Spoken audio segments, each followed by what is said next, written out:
As a founder, when you have the sense that you're irreplaceable in a lot of ways, you are, which is not true of a regular job, right? You just have to decide to stop at some point and live with the fact that you could have done more.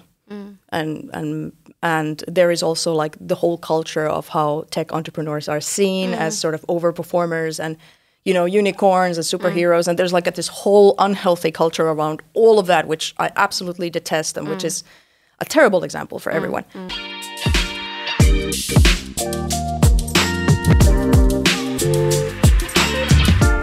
Welcome everyone. You're listening to Mind is Your Own Business podcast. I'm your host, Salla Ibrahim.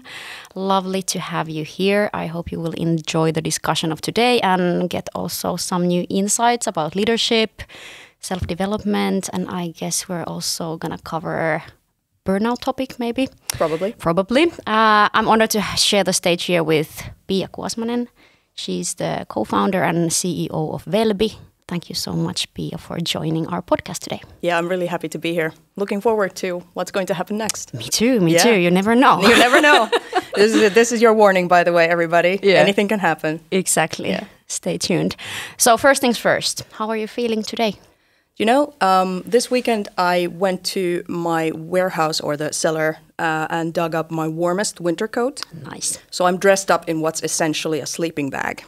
Basically. I have that one at home as well. Yeah, because like the ground was frosted in the morning and I was just looking at it and I was like, nope, I will not be cold ever again in my life. So it's like, I guess that also shows that, you know, you're not that young anymore. It's like, I like my comfort now. So are you the kind of person who gets excited of the like first frosty mornings or quite the opposite? It's both. Yeah. Like at the same time, I'm sort of like, I like the fall. I like winter for a lot of reasons. I don't like the darkness, but I sort of like that we have seasons and every season has, you know, its charms. But at the same time, I hate being cold. Yeah, couldn't agree more. So, you know. Sleeping bag for the win. Sleep. I'm wrapped up in essentially a blanket burrito at the moment. Yeah, I'm a walking blanket burrito. I like it. That's it. I like it. Beautiful one. Yeah. Oh, thank you. Thank you. And how are you?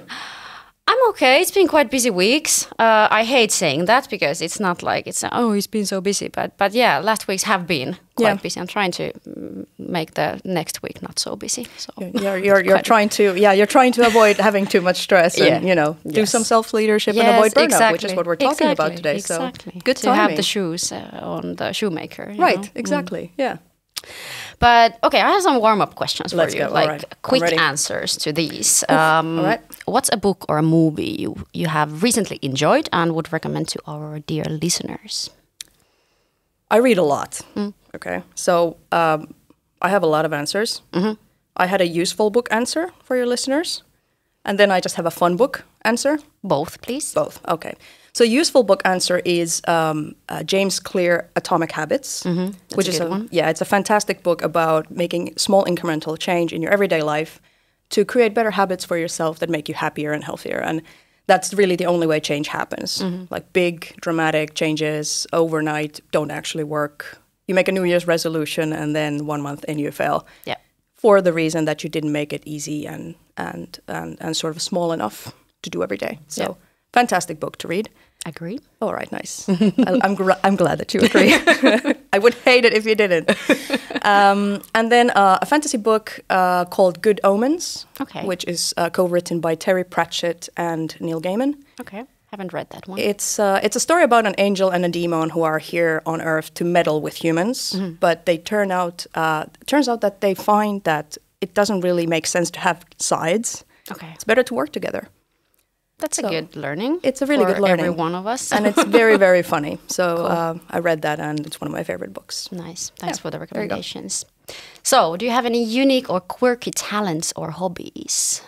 I only have unique and quirky no regular hobbies at all. So I'm going to take my graduation exam for a black belt in Taekwondo in 1.5 years' time. So I'm sort of training for that now. That's a relatively normal hobby, I guess. How hard is it to get a black belt? For me, it's going to be, I think, about 5-6 years of work. Cool. Yeah. So I started when I was an adult and worked my way up slowly. I think I started in 2018, so it's been 5 years now. Okay. Yeah, 6.5 years. Congratulations. It's not hard.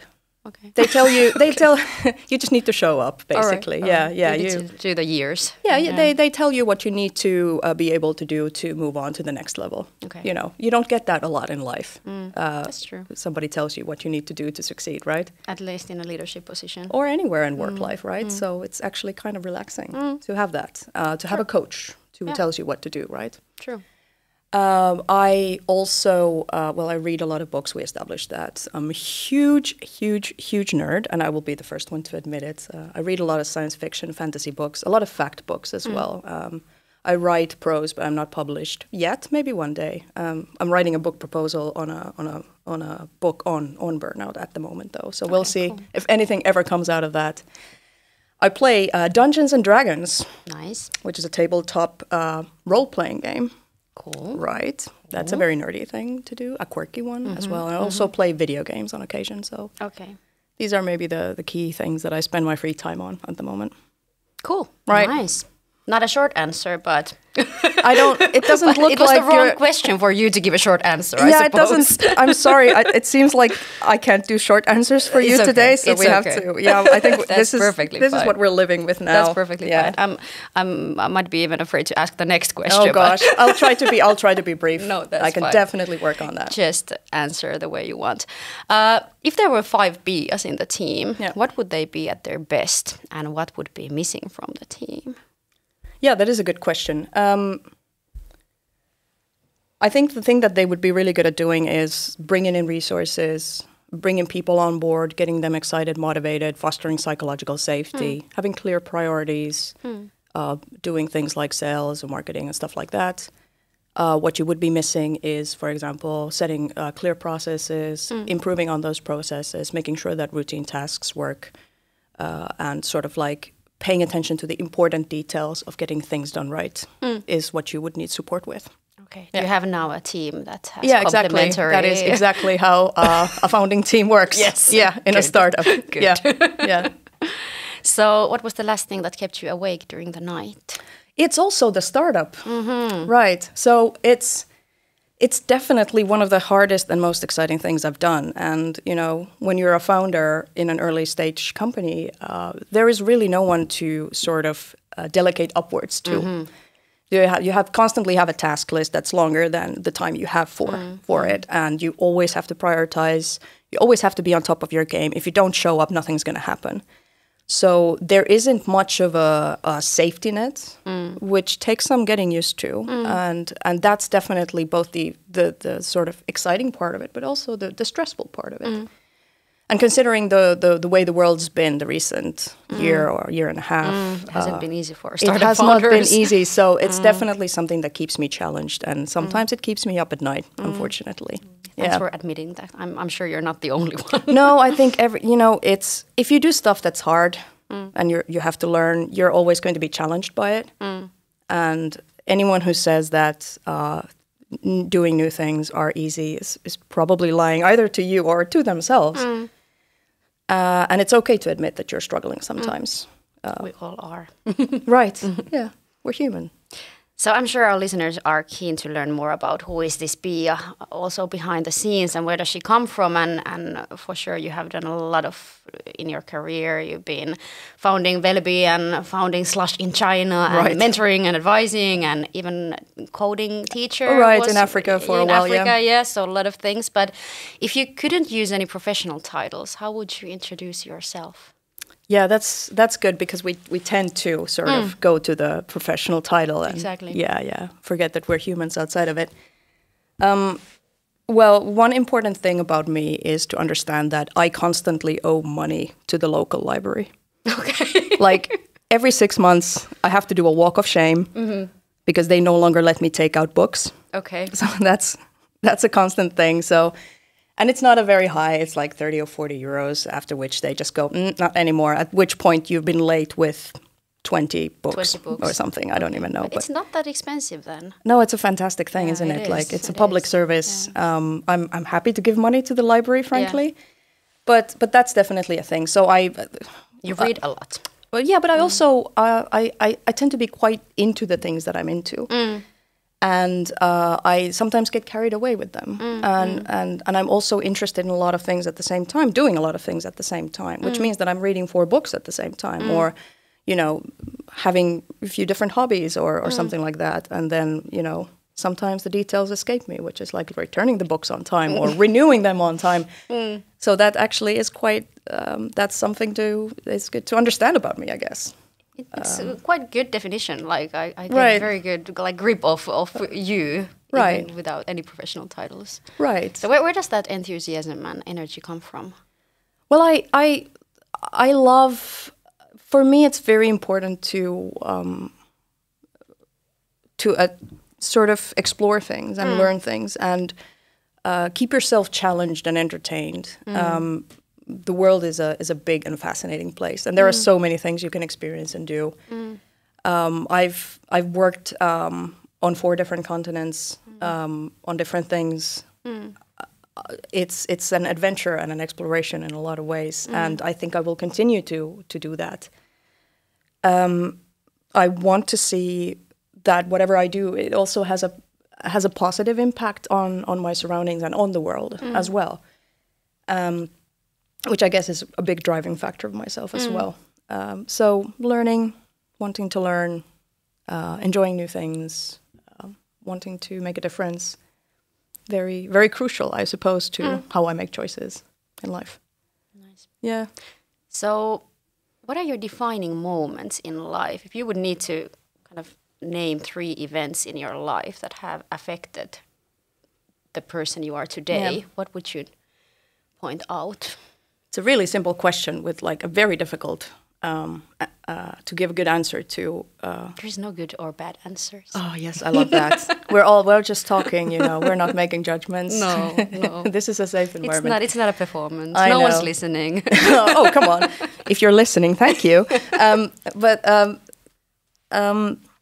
Well, it's hard to say moments specifically because I've found that, change in your life is always a process. And then, in one day you look up and you're like, oh, I see things differently, right? But one thing that definitely stands up for me is my grandma, who was my first sort of close person to die about 10 years ago or 9 years ago when I was an adult, right? So...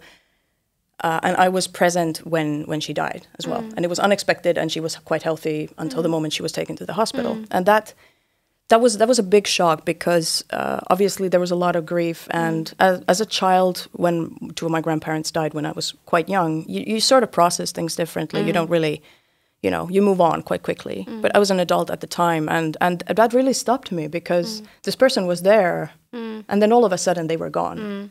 And I realized that life ends, right? And I realized... How old were you then? I was 29, 30, right? So, so an adult. And I realized that, everything has an end, and the people that are in our lives now are not there forever. One way or another, things are going to change. And it made me sad, but at the same time, I realized that, you have to take the time that you have now to enjoy the people in your life and to do the things you want to do now, because that will end. The opportunity you have today, you might not have it tomorrow, and that's also fine not to always seize it. It's okay, but that was a big fundamental change for me. Did you change something in your behavior then after that? I think I started paying more attention to my friends and to my loved ones. Definitely changed my attitude towards my family, because I realized that they are the only people who have known me always, right? And one day, they will not be there. So sort of like the understanding of how short life is and how important every day is. And the people around you, I hear. Yeah, exactly. Yeah. So I sort of started paying more attention to telling them that I appreciate them, trying to show it, trying to spend more time, like really going through like, who are the people that I really love to have in my life, and do I really spend enough time with them? Do I really, do they know? So that was definitely something I went through. And isn't it paradoxical that we need to lose someone in order to It's awful, isn't it? We're so stupid. Yeah. We're so stupid. Like, because you're not the only one. I've heard, and I kind of kind of acknowledge it myself as well, that you kind of need to lose something before you start to really appreciate something. Yeah, even though you know. Yeah. Like you sort of like, you know, but you just don't get it. Like it hasn't really sunk into your understanding of the world. You just go like, yeah, it's for other people maybe. I get it already, but you really don't get it before it happens. It's the same with burnout, which is another thing that sort of very dramatically, I think, changed my life, which happened, I think, 2017 in the fall, when I was I finally collapsed because I had been working too hard for way too long. And I was in complete denial about all of it, really.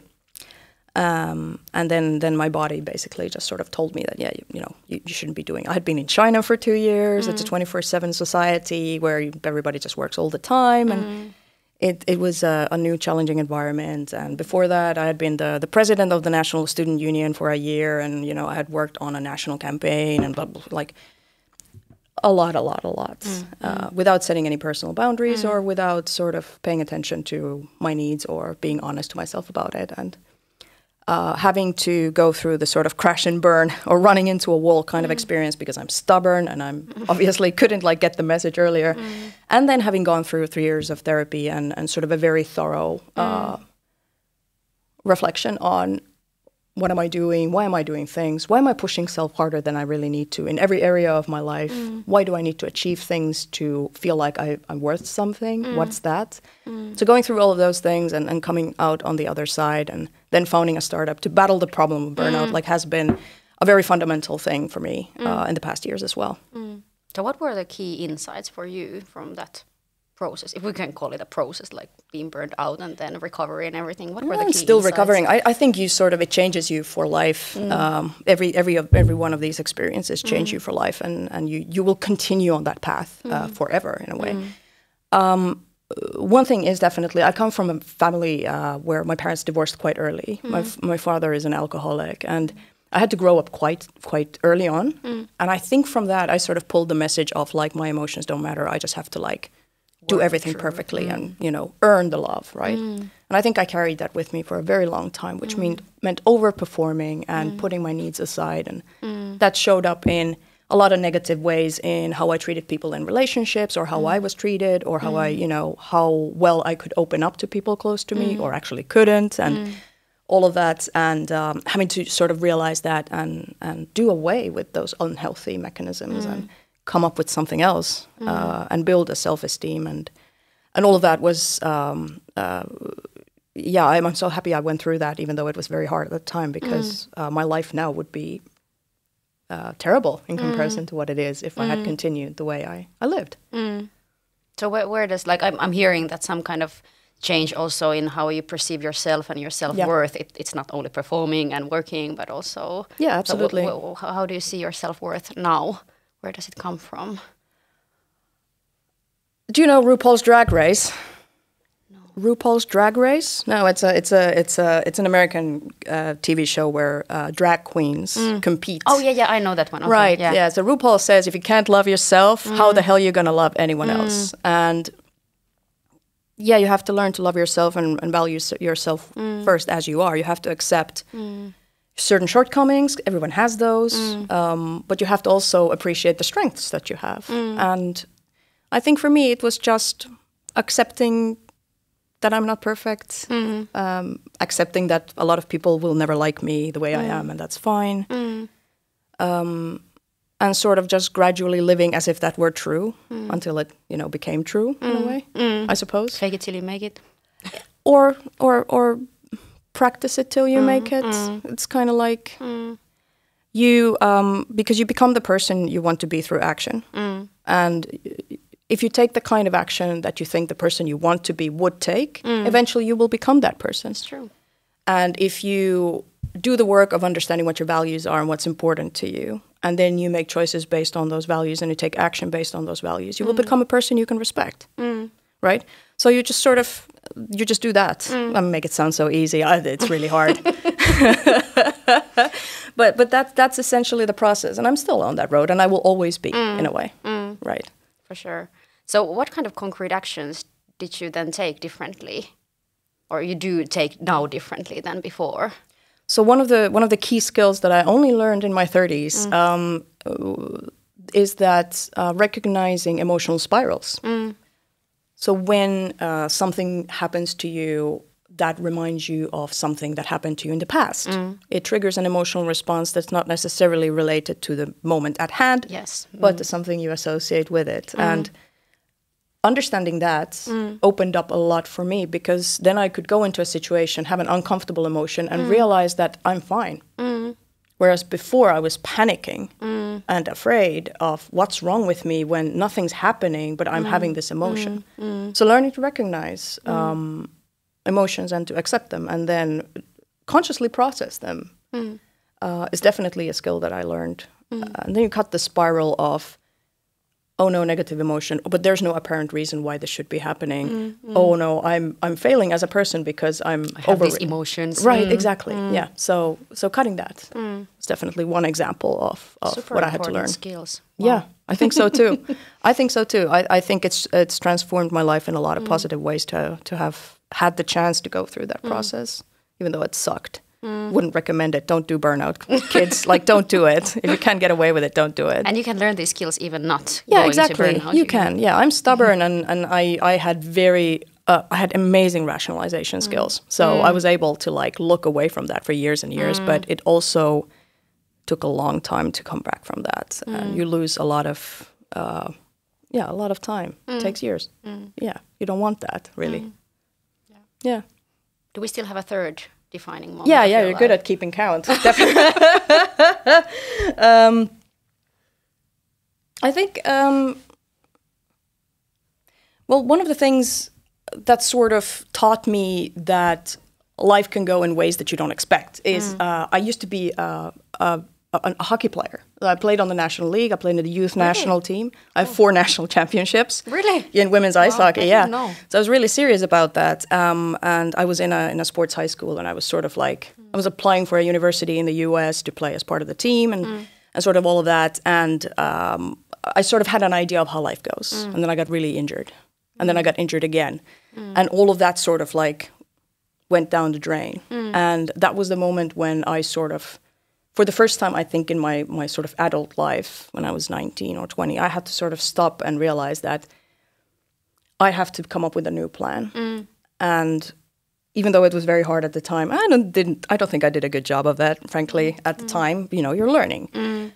But that has stuck with me since, the acceptance of I make plans and then life happens, and probably, what you expected to see doesn't really happen. So you have to be flexible about it, and you have to be very clear on why you do things, so that the journey feels like it's worth it as well, not just the outcome, right? So maybe that's the sort of earliest adult kind of a lesson on life in that respect. A lot of things can happen in life, but yeah, exactly, yeah. So if we move on to kind of leadership questions, what does career and leadership mean to you? And have these definitions somehow evolved over the years? Yeah, they have, of course. As you gain experience, as you see and do things, you obviously also, hopefully you at least learn from experience. That's where we aim at. That's where we that's where we aim at. I think for me it's becoming less and less about status or position or getting ahead or having a certain kind of position, certain kind of salary, certain kinds of social trappings at a certain age, and a lot more about just what's meaningful, what makes me happy, what makes others happy, what is it that I want to do day in, day out, kind of a thing. I think career is a really interesting term because it's a story we tell ourselves afterwards of what happened, in a way. If you look at my CV, I think, frankly, it's a mess, and I hope no one who wants to recruit me in the future is listening to this, because it's a mess. If you have me sitting across the table, I'm going to tell you a story that actually makes sense about what I did. But frankly, I think we're all winging it, more or less, all the time. And I just try to sort of make choices based on impact. Am I treating people well? Am I doing something that's meaningful? Am I enjoying it? so that I can look back and sort of feel like I did this with integrity and it was worth it, even though, you know, it doesn't go the way I planned. And then that's the career, I suppose. Yeah, whatever that is. Whatever that turns out to be. Yeah, exactly. Exactly. So has the experience with burnout, has it changed the way you see work, for example? It definitely has. Yeah. Yeah. Because I've realized, first of all, that you need to be a person outside of work and outside of, you know, the things you achieve. And that's important because if life doesn't go the way you planned, you need to have something to fall back on, which is the person that you are outside of, you know, whatever goes wrong. So it's important to build that in advance. Also, I think I went through a second batch of teenage years as I was recovering from burnout, which is returning back to the things I loved when I was 15, 16, you know, and sort of rediscovering a lot of those things which I had sort of dropped in my 20s because stupid reasons, honestly, because I was busy doing something else, or I imagined that I was a grown-up now and I have grown-up interests like price of electricity and how much water consumption there is in the house. And okay, yeah, sure, you have to take care of those things, but they're not really hobbies that sort of, you know, feed your soul. So I think, yeah, it's changed a lot how I sort of value my time these days. I think I've seen many cases with our coaching clients as well, that it's the question like, what is there left after we take all the work and all the kind of success and climbing the ladders? We take that out. What is left? Right. And if that's a question that's very hard to answer, then it can be quite... like the burnout is quite close then if there is nothing left when you take all that out. So it's devastating. Yeah, it's devastating. Yes. Yeah, it's like putting all your eggs in one basket. Exactly. Which is also what I recommend, like anyone I talk to about, like what are the choices I need to make at work, and I always say like give 80%. You know, don't give 100. If you give 100 all the time, you have nothing left for anything else. Exactly. And there is no room for you to maneuver if you're constantly topping your sort of capacity. Exactly. Do something meaningful with the 20% that makes you happy, for example. Amen. Yeah. Amen. All right. What has been now we're preaching. It's a preach. Welcome to the burnout preach. What has been the biggest challenge for you as a leader, and what did you learn from there? My first leadership position was 10 years ago when I was the president of my student union at Aalto University in 2013. So it was like 10 people in a working board and then 50 staff and, you know, like an operational budget of like $1 million. It was, you know, it was an actual thing. It was an actual thing. And I had no idea what I was doing at the time. And I think I still, you know, I know some things, but, you know, most of the time you still don't know what you're doing. But it was an education because all of a sudden I realized that if you're leading others, you have a responsibility to the situation at all times. And you have a responsibility to other people at all times. They look up to you. They look at what you do and they take their cues from that. You are the one who needs to make sure that they can keep going. They will come to you with their problems, but you don't go to them with your problems. You go somewhere else. I sort of learned all these things at that time, and I also learned that I wanted to do more of it, that I felt like I could be good at this if I get more chances to be a leader in the future as well. Did I answer the question? Yeah. I'm just like fascinated. I'm just like, I was just like, yeah. So I started with something, and then I was like, what was the question? But yeah, I think, all right, yeah, well, that's a relief. Oh, good. I wouldn't want to disappoint the listeners. That would be. I don't think. Are you disappointed? I don't think they are disappointed. We don't know. So I hear you have a lot of things going on, and I still see the enthusiasm in you. I feel like you have more hours in the day that the rest of us have. Oh no, I don't. No. That Go on. Sorry. But how do you balance like leading yourself and leading the company, like founding a company, having all these hobbies? How do you balance all this? Honestly, like it's a struggle. like you say that it feels like I have more hours in the day. I really don't. Like I struggle with it. It's hard. It's hard when you're enthusiastic and you want to do more than you should because you have a limited capacity at all times. You know, you want to, and as a founder, when you have the sense that you're irreplaceable in a lot of ways, you are, which is not true of a regular job, right? You just have to decide to stop at some point and live with the fact that you could have done more. And there is also like the whole culture of how tech entrepreneurs are seen as sort of overperformers and, you know, unicorns and superheroes. And there's like this whole unhealthy culture around all of that, which I absolutely detest and which is a terrible example for everyone. But you sort of start to believe it sometimes yourself because it's everywhere, right? And you expect that same from yourself. Yeah. So on very bad moments, I expect that from myself. And when I do that for a while, it's awful. It really kills your creativity. It kills the joy. You're not a human outside of being a founder. So it's a constant balancing act. And it's a constant act of trying to be as honest with yourself as possible. Of like, how am I feeling? What do I need right now? And sometimes making selfish choices over, you know, what does the company need, but also what do I need to keep going? And usually what do you need is also what the company needs, because as long as you're like a small company with the founding team, like if you don't do well, then exactly. The company doesn't either. Exactly. Like if you're not there, the company isn't there a lot of ways. So we make it seem easier than it is. That's the game. I post on LinkedIn a lot, and I try to be as transparent and genuine as possible. But you always put a positive twist on things. For sure. and it's easy to forget that the reality is challenging for all of us, including myself. But what I hear is like quite a lot of self-reflection as well, like just reflecting, how am I feeling? Is this good for me?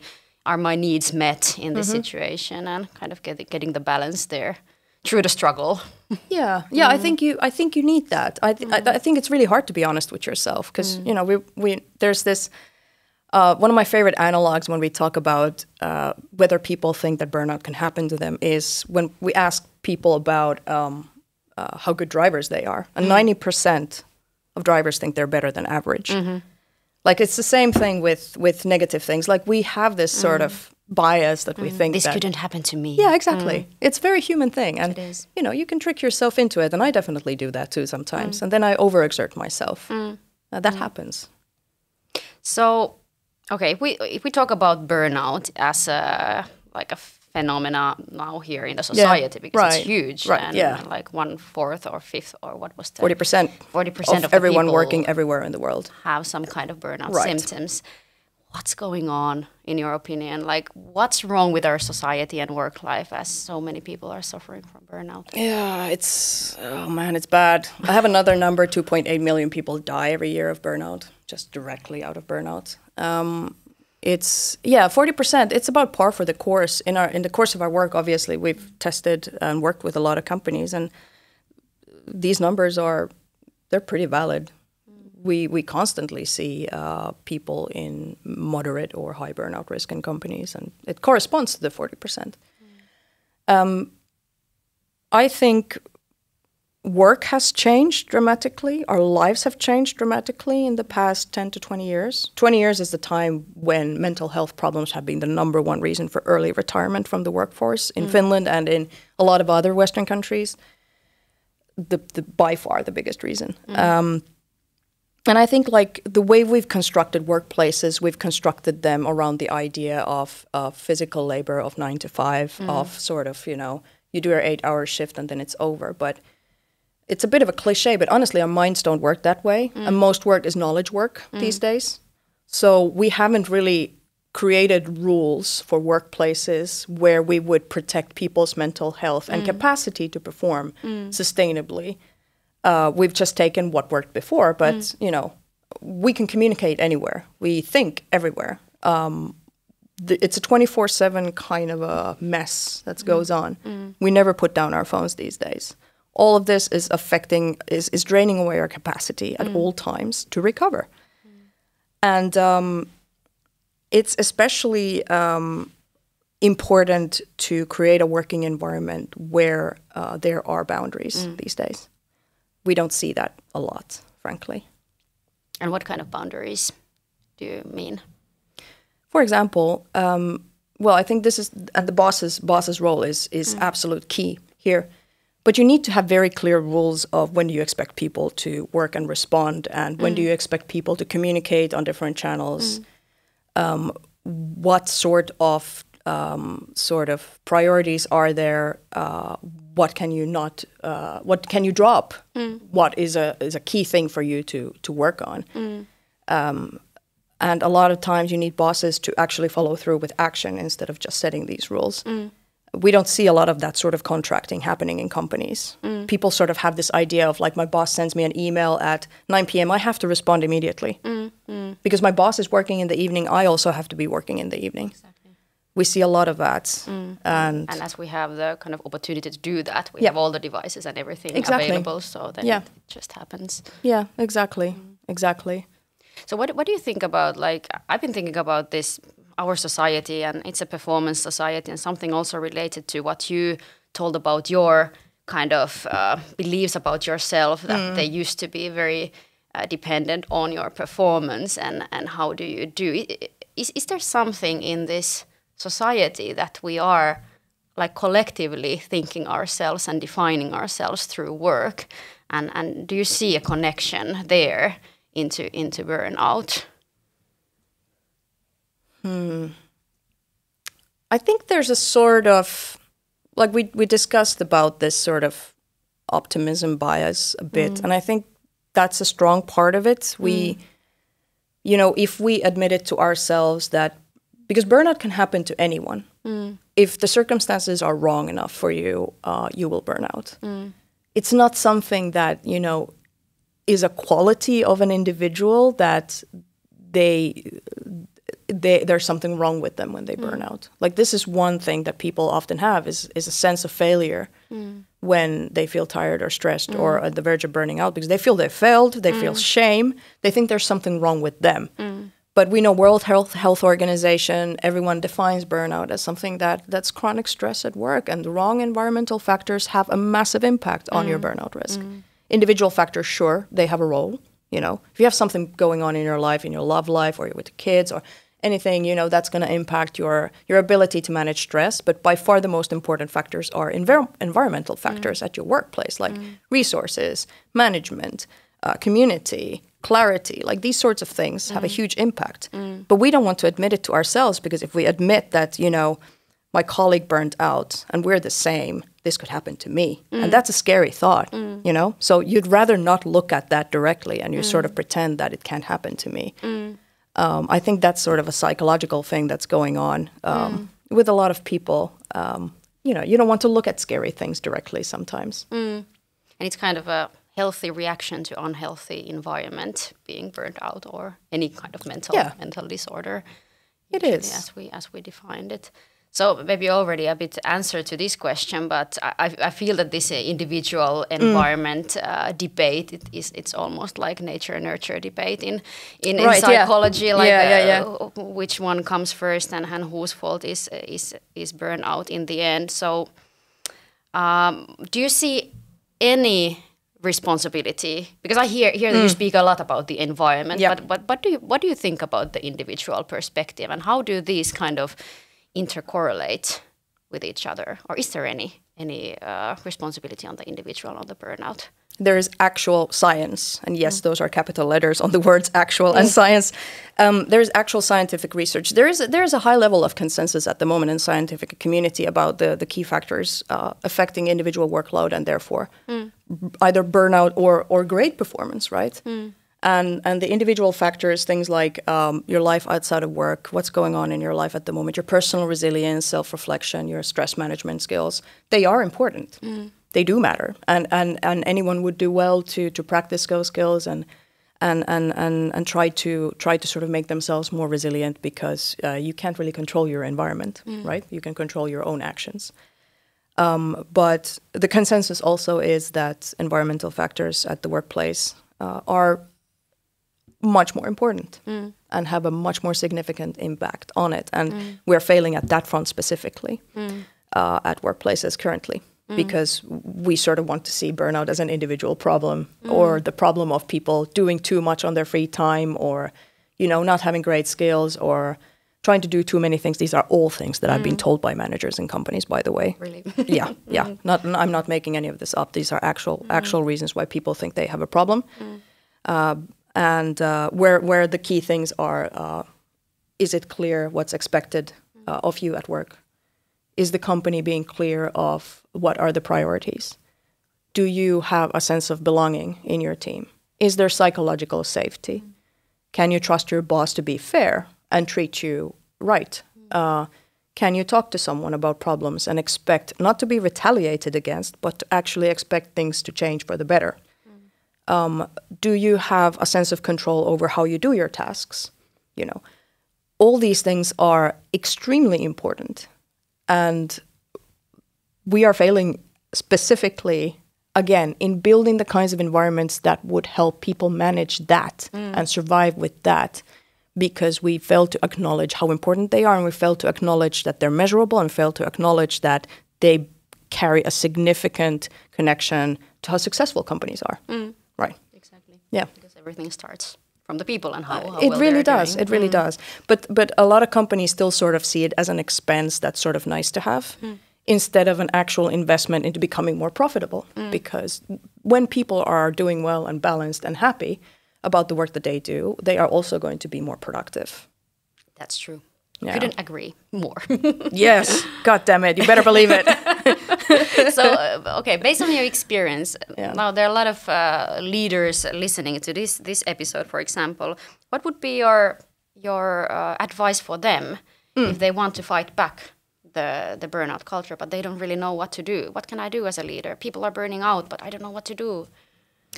Yeah. Okay, I'm going to give you some practical advice. I think maybe that's something you're looking for. First of all, you need to have clear KPIs for well-being. On a company level, this needs to be something that's on the board of your C-suite, right? They are going to be looking at a well-being number. It almost doesn't matter what it is at first. Just have one. The moment you have one, the moment your shareholders or your owners or your management cares about this number is the moment you need to do something about it, not before, So that's what you can manage. No, what you can measure, you can manage. Right? Exactly. Yeah, and if you don't measure it, you don't care about it. Like, and there's like tons of research on like you get what you measure. So again, it's a decision of what's important, and it sends a message as well. Like this is important. We're measuring it at the top level, right? So that's the first thing you need to do.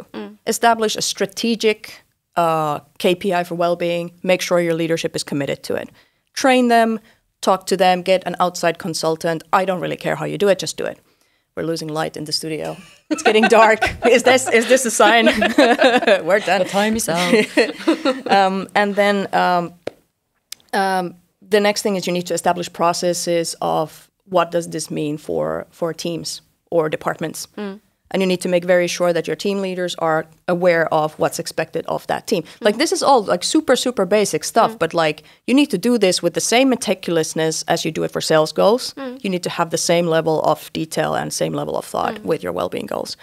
And then you need to establish a way to measure this reliably and often enough. I recommend once a week. You need to have some kind of an idea, some kind of a tool, some kind of a way of getting data where people are. A lot of change in a week. If you're measuring, I'm going closer to the mic to make a point. If you're measuring your well-being quarterly, you're screwed. You don't know anything. You don't know what's going on. You need to do it more often.